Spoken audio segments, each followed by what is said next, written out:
take turns in our collaboration group picking a project. This time it was Richard Raffan's, and this project was a hanging bowl.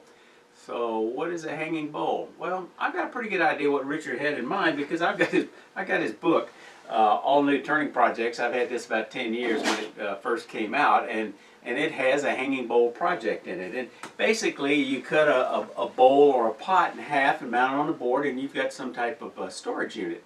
So I made these about 10 years ago, but haven't really found a use for them. So this was a solution in search of a problem, but I think I found a problem. So I look around the shop, and here's the storage solution that I needed.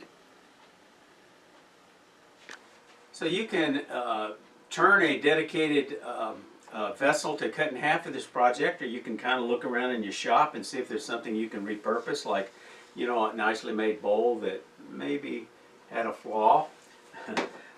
Here's a rough turn bowl of crepe myrtle that's 5 years old. It's got a severe crack in it. That might be a candidate. In this case, it's form follows function, so I've got to come up with something that will hold what I want to hold, and that's a number of dry erase markers. So I looked at the possibility of a pencil pot shape, and you know, it's not real attractive. Plus, when you cut it in half, it's not going to hold as much. Here's a box. It's a little short, but I kind of use this to get a feel for what might be big enough, and it needs to be taller than this. So I figured the inside depth needs to be somewhere around maybe 3 inches, and it needs to be a little bit. I figured it needs to be a little bit larger than this. You know, the area of a circle is pi r squared. The container I'm replacing is about 5 square inches. So this might be a little small. So I think I'm going to give it a shot with possibly this crepe myrtle and returning this one to see what we can do with it. As I said, this candidate for this project, this piece of crepe myrtle, got a pretty bad split, but I think for this project I can work through that. You can make these in pairs if you've got something you can cut uniformly, but in this case I really only need one, so I only need half a section. So I've got this mounted in a chuck. It's you know, gone oval as it dried over the years, so it's going to take some reshaping. First thing I want to do is I want to reshape the rim and get it trued up. I'm using a 3/8 inch bowl gouge, bar stock size.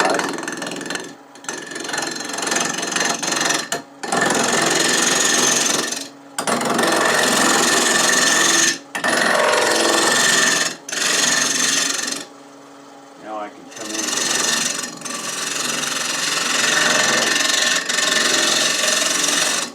See what it looks like.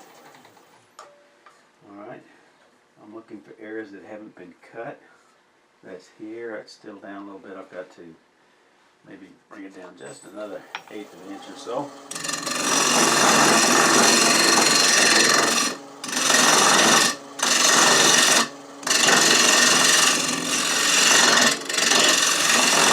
Okay, let's just kind of clean up that corner.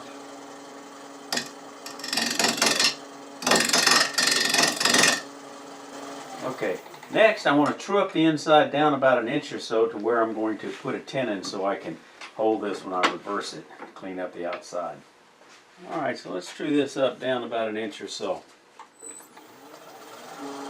I can see the shadow line, and so that's what I need to work on. So I'm going to swing this around, come straight in with a bevel pointed perpendicular. And once I slice into it, whoa, I can get a stick, get it up.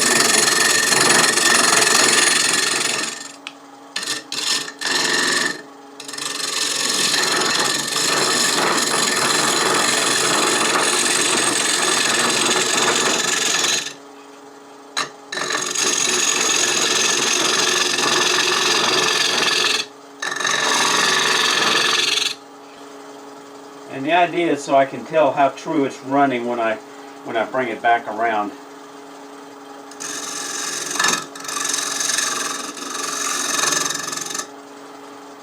Okay. Now I've got a large set of chuck jaws that will fit in here, so I've got to make a slight dovetail. So I'm using this square scraper. It's got an angle less than 90 degrees, so if I come in straight, it'll do a good job. And I just need to make just a little bit of a recess here.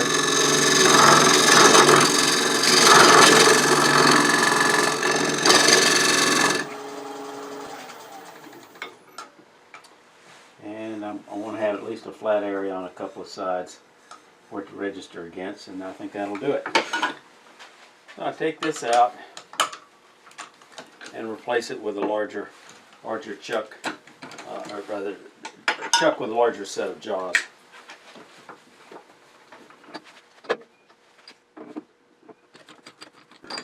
And this has got a dovetail that should fit well into that recess. And it feels like it's registering. And now I expand.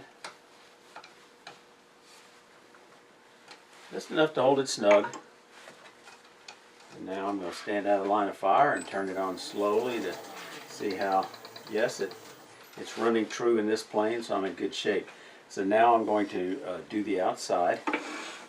I was at a club meeting at local Woodcraft, and we used the same lathe there, a Powermatic 2014, for club demonstration purposes. They're nice enough to make that available to us. And one of the things I noticed, and I guess I'd never really thought about, was that with this Powermatic, with the pinch block system that this uses, that you can turn it around. And I'd had it this way, and I thought, well, occasionally that bumps in and interferes with this, so I'll change it in the other direction. But on the other side, it's more for a left-handed person, I think.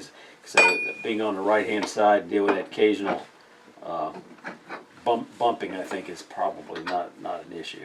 And then I move the banjo handle to the left. First thing I'm going to do is clean up this out-of-round tenon. When you have a green blank, you want to make your tenon a little large, and it fit this chuck, but I want it to fit my normal jaws, 50 millimeters, so I'm going to take it down about 1/8 of an inch on each side. And I'm just going to come straight in.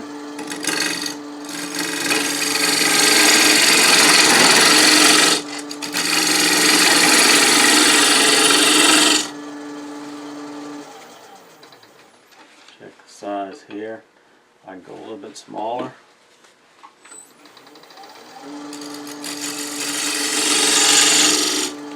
Now this is a longer tenon than I need, but I think I want to use this in the final design, so I don't want to shorten it any. So I need to have a nice square shoulder.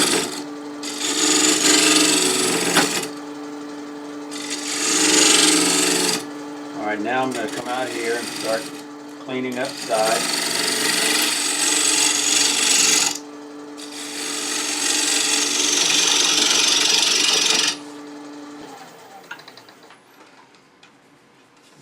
Looking okay. Still going to come down some. Bring this tool rest around just a little bit. Spin it, make sure it's not going to bounce, rub. I'm going to switch to a little larger tool. I just happen to have a 5/8 inch spindle gouge that works well on the outside of bowls, as I learned from watching Richard's videos.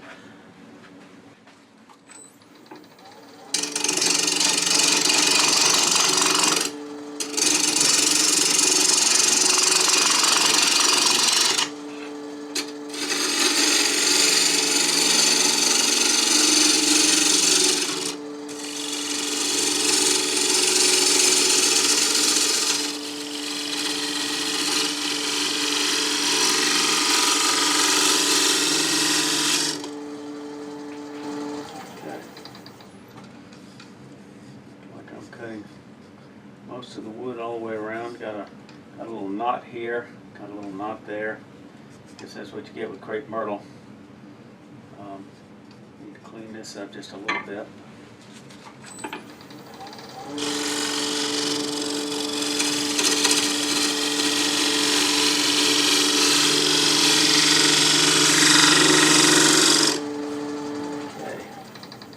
And now I want to clean up the outside a little bit. I think I'll use a shear scraper for that. Let's just start gently shaping here. I've got that crack that causes a little bounce and a little ticking noise.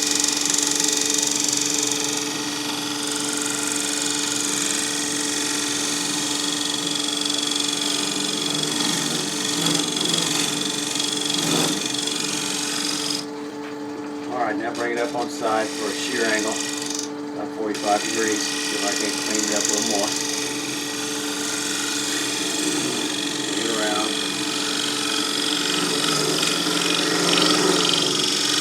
Got to change tool rest position to get that final the lids there. Nice shiny surface. Got a tiny little tear out here, but I'll clean that up when I reverse the bowl at the end.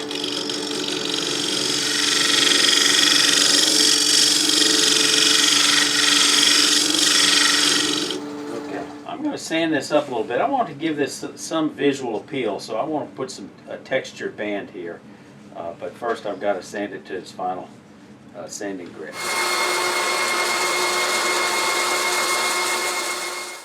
Okay, I'm going to put a textured band here about the top third just because I can. I'm going to mark it with a pencil line of where I want to texture it, and then I'll frame that on each side. That looks good. That looks good. Okay, I'm going to use a crown spiraling and texturing system. I don't like it as much as I do the Robert Sorby, but I use this one for texturing. I don't like the saddle where you can change, give it some contact and replicate the angle on the crown as much as I do the Sorby, but they're roughly equivalent. So you got to turn the speed down somewhere maybe around 500. Now I'm going to have this perpendicular, so it'll have a series of little orange peel marks. Knock down the tool rest. You lift it up so I don't get a too common pattern. See how that looks. I want to go a little bit more, maybe a little more aggressive. I'll just rotate it slightly. A little deeper, and this will darken because when the oil finish gets in there, it's going to hit that end grain and get a little darker anyway.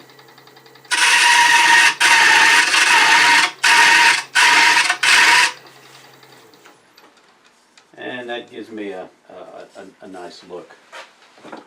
Bring in the tool rest. Now I'm going to use my shop-made 1/4 inch or 6 mil point tool with three sides. That's the easiest way for me to make tiny little beads like this. You want to frame your texturing, so you're going to go straight in, then come back about 2-3 mil. Drop it, roll it over, come back in on the other side, drop the handle, roll it over so the point doesn't touch. Come back, hit this pencil line on the other side to frame it. Try to match the bead. Drop the handle, roll it over. Come back, drop the handle, whoop, not a problem, roll it over, and that's good. And that gives me, something, make it look a little more decorative. I always evaluate that corner of that shoulder for a chuck, and I realize that I don't have a nice clean corner in there. It's sort of rounded, so I'm going to come in there with a 3/8 inch detail gouge. Go straight in and then pull it back, and now I know I've got a nice clean shoulder. So now I can remove this from this chuck and switch to a smaller set of jaws. Use my new Record Power Victory jaws, a little bit longer standoff and a little deeper in case I made this tenon a little too deep for regular jaws. So put that in there, tighten it up, come around, snug it, and that looks good.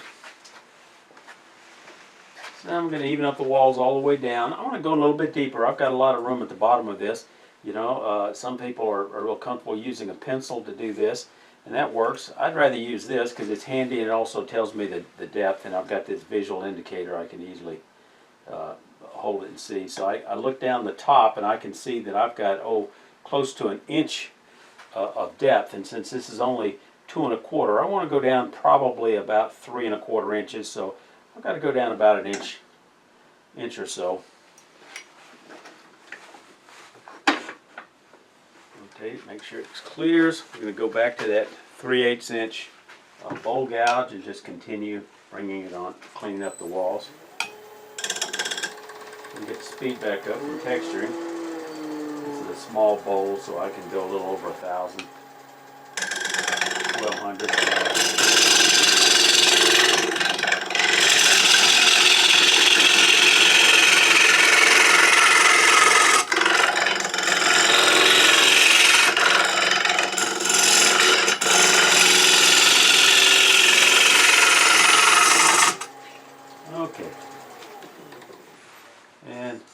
don't care how thick the walls are. I don't want them too thick.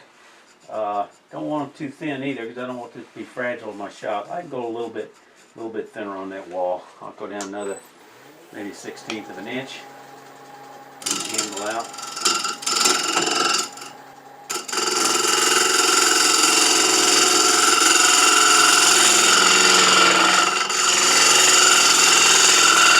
I'm looking over here. I don't have to look to see what the edge is doing, because I can see the profile on the opposite side.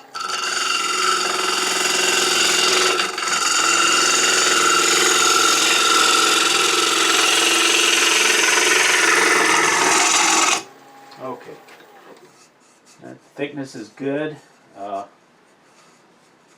Maybe I might make it a little bit thinner, but I got to go deeper. So I'm going to switch to a deeper bowl gouge than this. So I switched to my 1/2 inch bowl gouge. We're going to pick up the cut a little further down and just come down another 3/4 of an inch. Can't see very well. Let's see if I can get a little more light on there.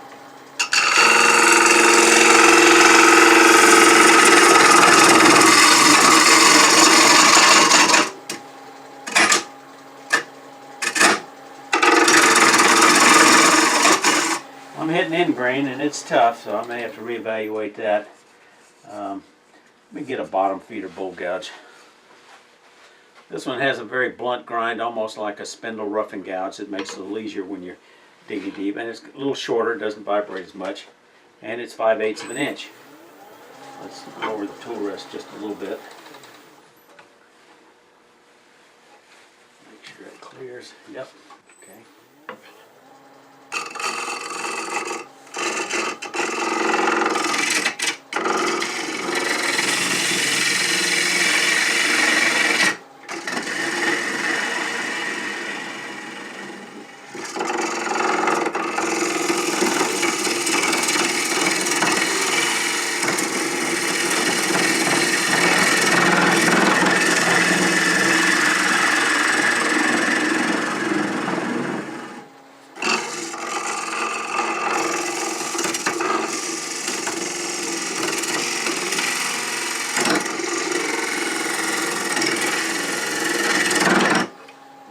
Bounce in there. Let's see. Is the crack coming through? Yeah, crack's coming through, and that's causing me some problems. I'm just going to have to not press as hard, go a little easier. Slow the feed rate down.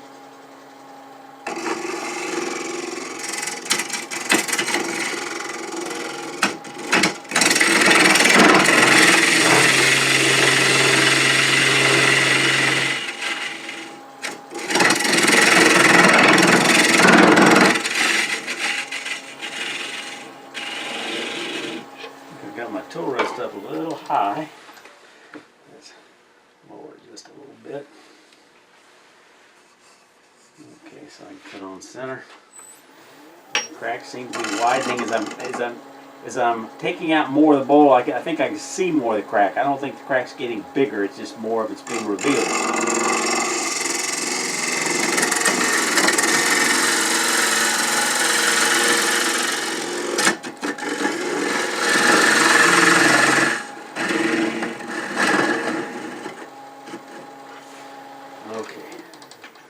Let's see how much further I've gone down. Okay, maybe a 1/2 inch. I got another 1/4 inch or so I want to go, and I'll deal with the rest of that with a scraper.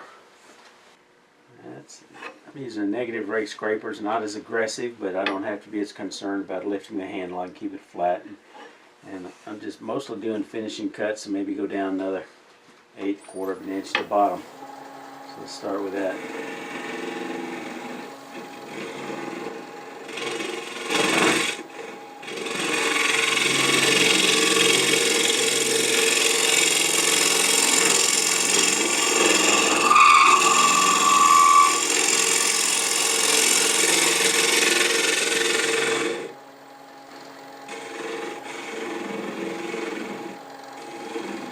Harder to get rid of the bump with that negative rake scraper.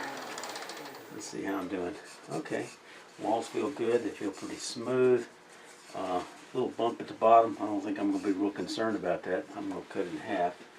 I don't think it's going to interfere with the pencils. Nobody's going to notice.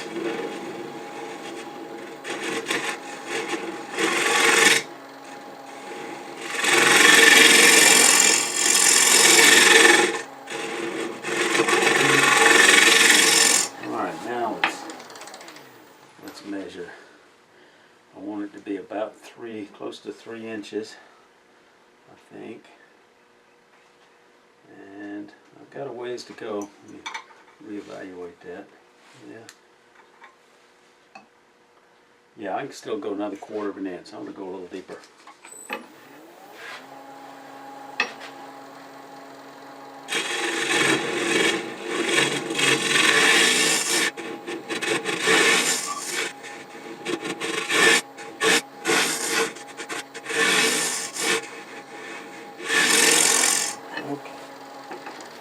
I think that's gotten me down to where I want to be.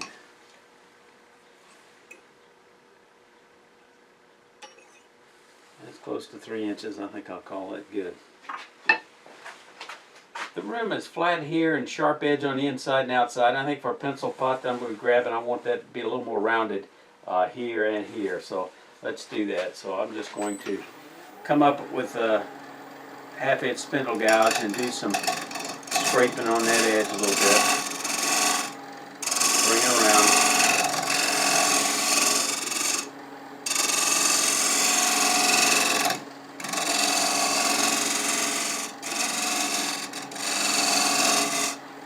That looks good.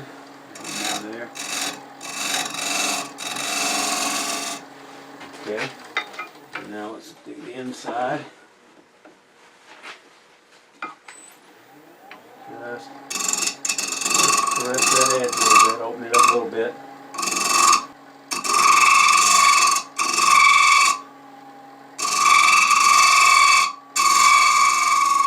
And that's close enough. And then I'm going to sand this just a little bit on the inside and the rim of maybe 100 grit, 120 grit. This is a pencil pot, so I'm not real concerned about the aesthetics on the inside. It's going to take a beating. It's going to be a workhorse, not a show horse. And here's a better view of those cracks that I've got to contend with. Alright, so let's take it off the chuck and think about how we're going to cut it on the bandsaw. Well, I was about to get ahead of ourselves on that bandsaw. I need to shape the bottom first. Since it's not going to sit flat on the table, I think I want to bring this around and make it a little more decorative on the bottom. So I'm going to use my 90-degree cone center. And I made this friction chuck. It's just slightly recessed here with some fun foam, 1/16 inch closed cell foam from the hobby store. Okay. I've got plenty of meat in here so I can bring this around. Bring it in this direction. I think maybe I'll put a bead right there. So for this, I want to shape this a little bit.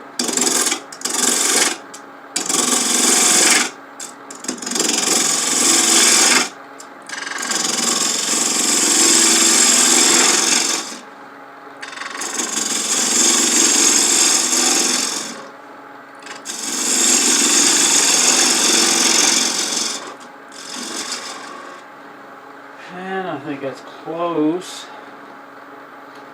I'll bring this around a little bit more here.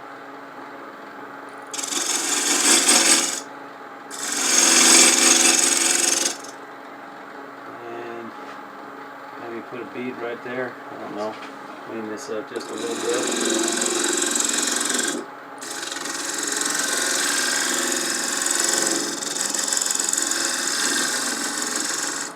I'm going to use a 3/8 inch spindle gouge. Just make a bead here.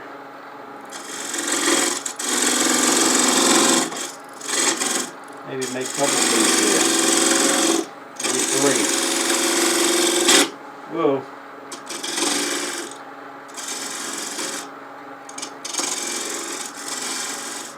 Just to give it a little decorative feature.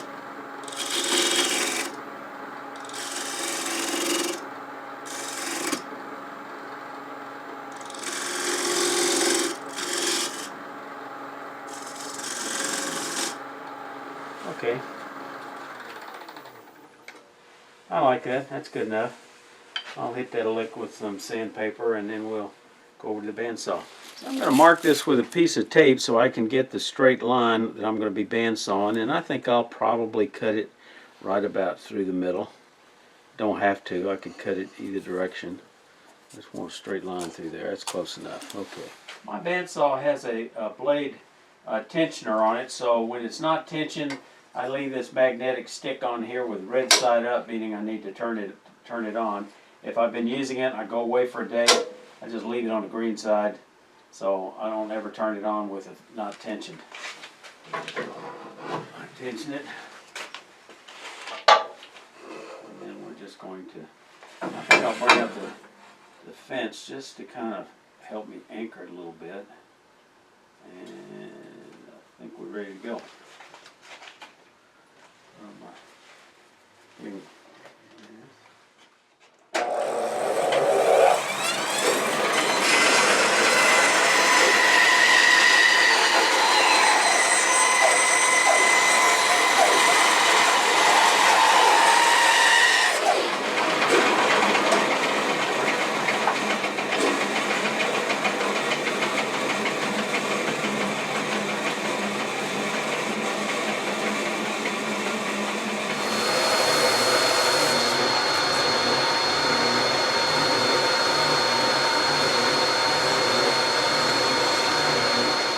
Like this with a fancy top is a nice solution if it's hanging on the wall, but in my case I think it's going to reduce some of the whiteboard area. So what I want to do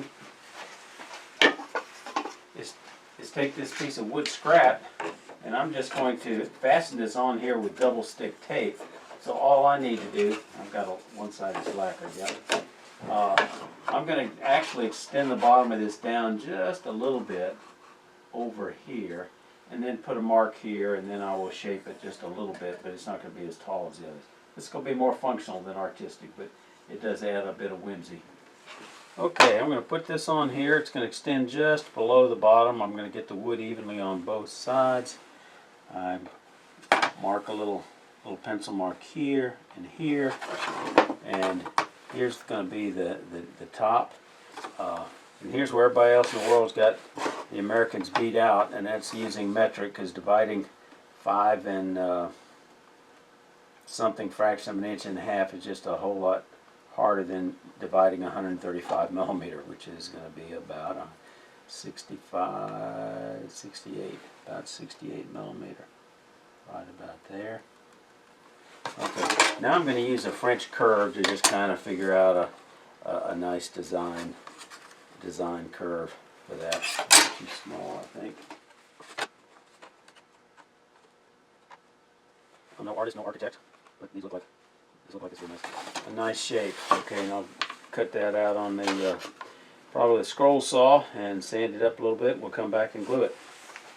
All right, I'm going to use Tite Bond Quick and Thick multi-surface glue to fasten this down. I've taken this to the belt sander and smoothed it down, and so let's just put a little bead around here. Don't need to do the bottom. It's going to extend beyond. And we're just going to eyeball this in place. Get even on both sides. Actually, I've got pencil marks where it goes.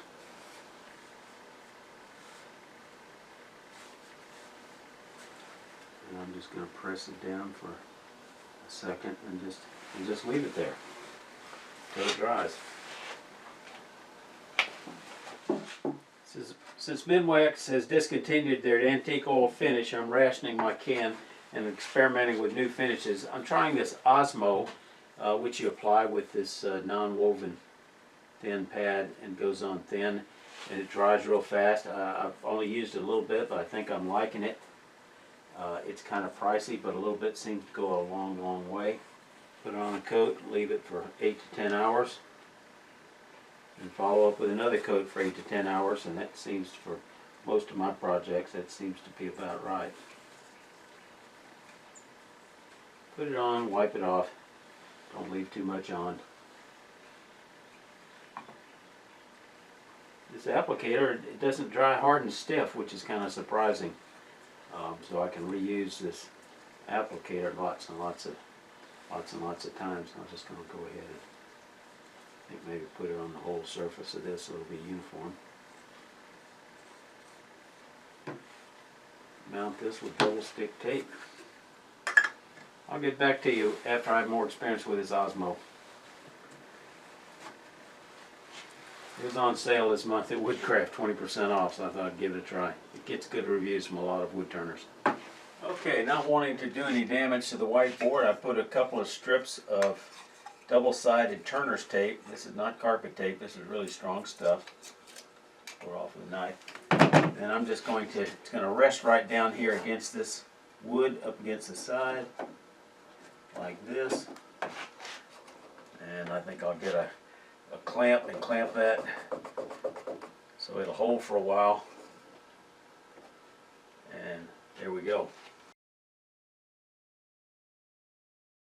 If you found this video helpful, I'd appreciate it if you give it a thumbs up. It helps the algorithm push this video out to other wood turners that could use the information. And I appreciate your comments very much. If you're a new viewer, please leave a comment below as to the one thing that you got out of this video. I also want to express my deep appreciation to the other three members of my art collaboration team, Richard Raffan, Thomas Slav, Thomas Etch, and Sam Angelo. This is into our third year of doing these four-way collaboration videos, and nobody has missed a single episode or late due to illness, injury, surgeries, or family emergencies in over 2 years, which I think is remarkable. Be sure to watch their videos. The link's in the show notes below on this project. And remember, y'all stay safe. Come on back, you hear?